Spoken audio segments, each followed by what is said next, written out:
Il est rapporté dans le hadith que l'invocation qui est faite par celui qui subit une injustice contre celui qui la lui fait subir est exaucée, même si celui qui invoque est un non-musulman.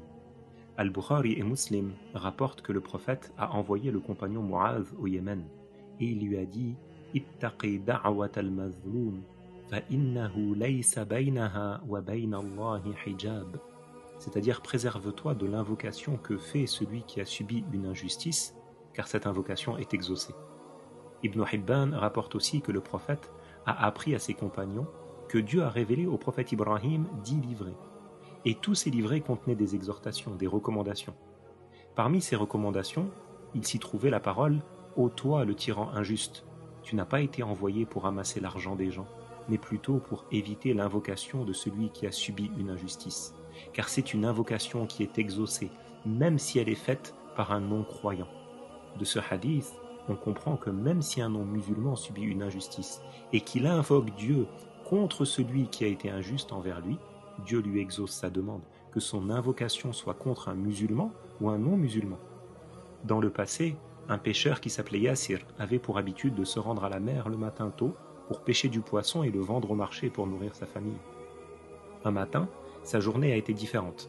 Après avoir terminé sa pêche, il s'est retrouvé avec un policier derrière lui qui l'a attaqué et lui a pris son poisson des mains. Yasser lui a dit « Paye, si tu veux le poisson, tu payes ». Et ce policier a refusé, il l'a frappé et il l'a fait tomber au sol.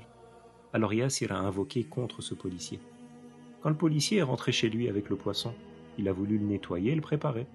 Il a introduit un doigt dans la bouche du poisson et la mâchoire du poisson s'est refermée sur son doigt. Impossible de dégager le doigt. Ils ont fait venir un médecin et ce médecin n'a pas trouvé d'autre solution que d'amputer le doigt du policier tellement la mâchoire du poisson était forte. Ils ont coupé le doigt du policier pour le libérer du poisson. Mais la douleur, elle est restée et elle s'est propagée dans sa main. Elle est devenue tellement forte que le policier est retourné auprès du médecin, qui finalement lui a coupé la main de peur que la douleur devienne totalement insupportable. Mais la douleur s'est pas arrêtée, au point que le médecin l'a amputé de l'avant-bras jusqu'au coude, puis du bras jusqu'à l'épaule, et les douleurs persistaient. Et le policier, il était désespéré. Il demandait aux gens de lui trouver une solution, mais personne ne savait quoi faire pour le soulager, jusqu'à ce qu'il expose son problème à un cheikh. Il lui a raconté ce qui s'était passé, et le cheikh a compris. Il lui a dit « Va, demande le pardon au pécheur à qui tu as fait subir ton injustice. » Le policier, il est parti le lendemain au lever du soleil, et quand il a vu Yasser arriver pour aller pêcher, il s'est jeté à ses pieds. Yasser, il était étonné de la situation. Il a demandé une explication au policier qui lui a raconté son histoire et qui lui a dit combien il regrettait son injustice.